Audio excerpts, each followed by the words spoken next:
ये कहानी एक आदमी की है जो अपने हालातों से परेशान होकर बाबा जी के पास गया कि वह बाबा जी से अपनी समस्या का हल पूछेगा। उसने बाबा जी से बताया कि मैं कभी खुश नहीं रह पाता, कृपया करके आप मेरी समस्या का कुछ समाधान बताइए। तो बाबा जी ने थोड़ी देर तक विचार किया और उस आदमी से कहा कि तुम कल आना, मैं तुम्हारी समस्या का समाधान बता दूंगा। वो आदमी घर चला गया और दूसरे दिन फिर से वो बाबा जी के पास पहुंच गया। बाबा जी दूसरे लोगों से बात कर रहे थे, जिसकी वजह से उन्होंने उस आदमी को देखा ही नहीं। अब वह युवक फिर घर लौट गया और बाबा जी को मन ही मन कोसने लगा कि उस आदमी ने मुझे बेवकूफ बना दिया।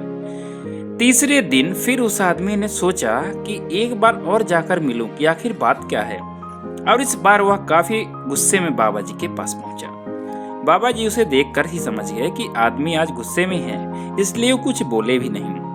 उस आदमी ने बाबा जी से कहा कि आपने मेरा 2 दिन का समय खराब किया, लेकिन मेरे सवालों का जवाब नहीं दिया। तो इस पर बाबा जी ने कहा कि कल मैं काफी व्यस्त होने की वजह से तुमसे नहीं मिल पाया, आज तुम्हारी समस्या का समाधान मैं बता दूंगा। और बाबा जी ने कहा कि सामने एक जानवर मृत पड़ा है, उसको तुम उठाकर कहीं दूर फेंक दो। उस आदमी ने पहले तो मना किया कि ये मेरा काम नहीं है, आप किसी और से ये काम करवा लीजिए।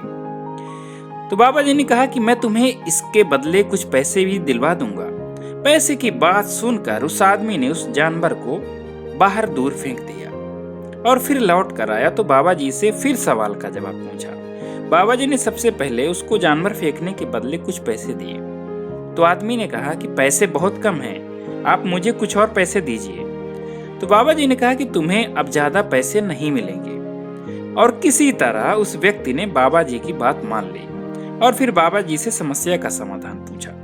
तो बाबा जी ने कहा कि तुम्हारी समस्या का समाधान तुम्हारे ही अवगुणों में है। तुम अकारण क्रोध करते हो। दूसरा, तुम्हारी इच्छाएं और लोभ ही तुम्हारे दुख का कारण है। यही तुम्हारे असली दुश्मन भी हैं। अगर तुम इन पर नियंत्रण कर लोगे तो तुम दुखी नहीं रहोगे। दोस्तों, ये कहानी हमें सिखाती है कि हमें अनावश्यक क्रोध नहीं करना चाहिए और खुद को अनावश्यक इच्छाओं से मुक्त रखना चाहिए और लोभ कभी भी नहीं करना चाहिए, अन्यथा हम गलत रास्ते पर चले जाएंगे जिससे केवल दुख ही मिलेगा।